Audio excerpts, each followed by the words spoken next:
Jom kita discuss soalan trial Form 4 Bio Chapter 5 Enzyme Selected Question untuk Kelantan 2024. Jom kita tengok. Boleh pause video baca soalan.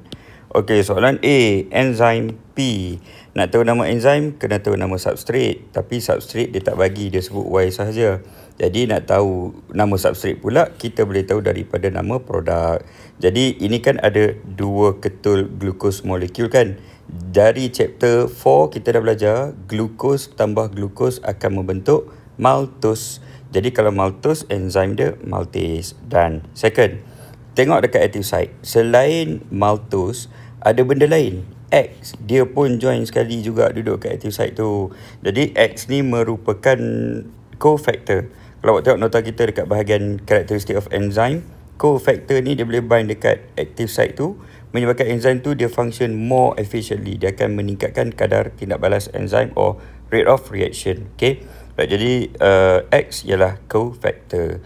Soalan seterusnya dia kata terangkan role of molecule X. Jadi point dia, first kita kata molecule X dia bind to the active site, bergabung dengan active site. Lepas tu second, dia meningkatkan the rate of reaction. Itu sahaja. Okay, jadi kita tengok keyword dia, cofactor binds to the active site and then they increase the rate of reaction.